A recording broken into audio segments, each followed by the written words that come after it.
In 1940, the German war machine seemed invincible. It was a force built on a philosophy of technological perfection and tactical brilliance. Their tanks were masterpieces of engineering, their soldiers were hardened professionals, and their blitzkrieg had shattered Europe in a matter of months. From his perch in Berlin, Adolf Hitler looked west across the Atlantic at the United States, a nation mired in the Great Depression, with a tiny peacetime army, and dismissed it. He believed America was a mongrel society, incapable of the discipline and martial spirit required to wage a total war. He was wrong. He wasn't just wrong. He had made the single greatest miscalculation of his life. He saw an opponent, but he failed to see the true nature of his enemy. His worst nightmare was not a new superweapon or a brilliant general. It was a force the world had never seen before, the full, unleashed, and terrifying power of American industry. On December 29, 1940, President Franklin D. Roosevelt gave this force a name. He promised that America would become the great arsenal of democracy. It was a promise that would not only arm the nation but the entire world, and ultimately, it would be the force that would bury the Third Reich under a relentless flood of steel. In 1939, as Germany invaded Poland, the United States was a sleeping giant, profoundly isolationist and militarily weak.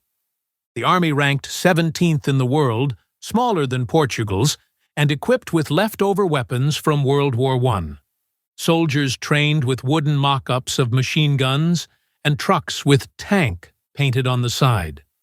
The Great Depression had hollowed out the nation's industrial capacity, but beneath the surface lay a potential that no other nation on earth possessed. America had a vast pool of skilled labor, immense and untouchable natural resources, and, most importantly, a deeply ingrained culture of mass production, perfected by men like Henry Ford in the automobile industry. President Franklin D. Roosevelt understood that the coming war would not be won by tactics alone. It would be a war of production. Even before Pearl Harbor, Roosevelt began to lay the groundwork. He appointed William S. Knudsen, the president of General Motors, and a Danish immigrant who was a genius of mass production, to lead the new Office of Production Management. It was a clear signal. The industrialists, not the generals, would be the architects of this new kind of war. The call was answered. In a matter of months, the entire economic and social fabric of the United States was about to be transformed. The heart of this transformation was the conversion of America's colossal civilian industries into engines of war. It was a process of almost unimaginable scale and speed. In February 1942, the last civilian car rolled off the assembly line. From then on, Detroit would build only for war. The most breathtaking symbol of this conversion was the Willow Run bomber plant in Michigan. Designed by Henry Ford's engineers to build the B-24 Liberator bomber using automotive assembly line techniques, it was a staggering undertaking. The factory itself was the largest enclosed room in the world, a mile long with its own dedicated airfield. After a difficult start, by 1944, the factory was a river of steel, churning out a completed 4-engine heavy bomber approximately every 63 minutes. German leaders like Albert Speer, Hitler's Minister of Armaments, could only look on in disbelief. German factories, which relied on skilled craftsmen and a more traditional approach, could take weeks to produce a single bomber. Ford was building them faster than the Germans could shoot them down. This was not just manufacturing, it was a weapon unto itself. The numbers generated by the arsenal of democracy are so vast they are difficult to comprehend. They represent a level of production that dwarfed the combined output of all three Axis powers. Ships.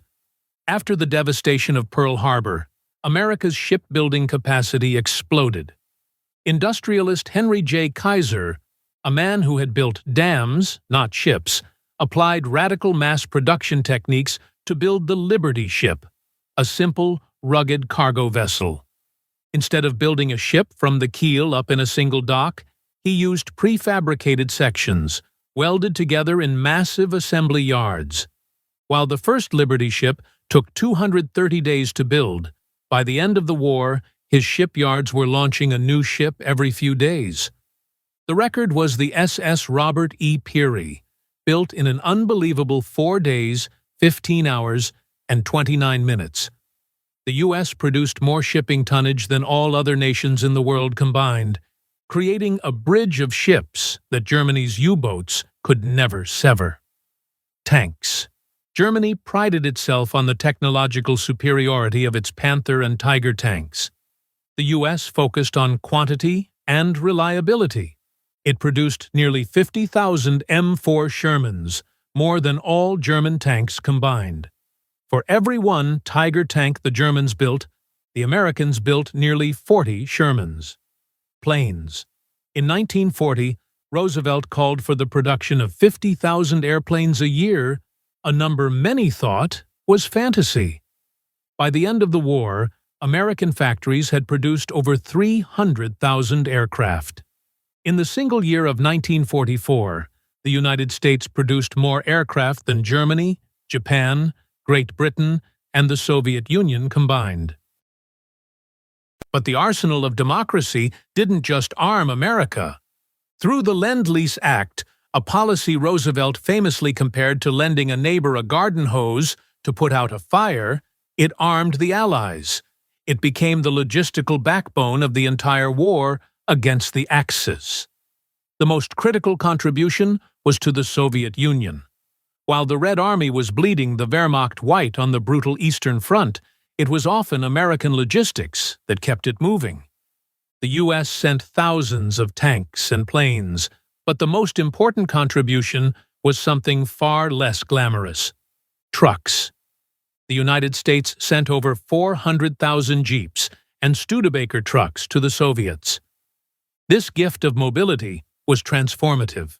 It allowed the Red Army to motorize its infantry and artillery, enabling them to keep pace with their tank corps and conduct the massive, deep battle encirclements that ultimately destroyed entire German army groups, like at Stalingrad and during Operation Bagration.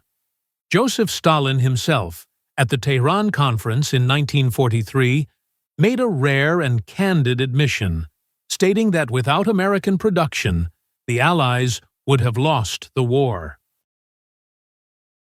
For the German High Command, this endless flood of materiel was a slowly dawning nightmare.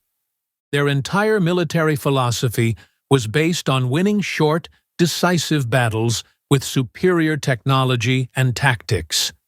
They were completely unprepared for a long, grinding war of production against an industrial behemoth.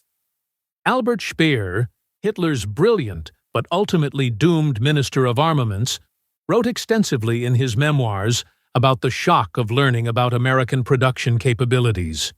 He was shown intelligence reports and diagrams of single American factories that produced more of a given item than all of Germany combined.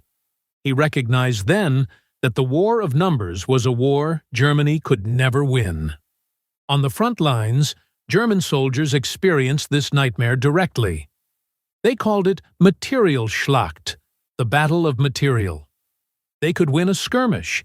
They could destroy 10 Shermans with their one Tiger, but there were always 100 more Shermans coming over the next hill. They could shoot down a flight of bombers, but the next day, the sky would be black with them again. They were not being defeated by superior tactics.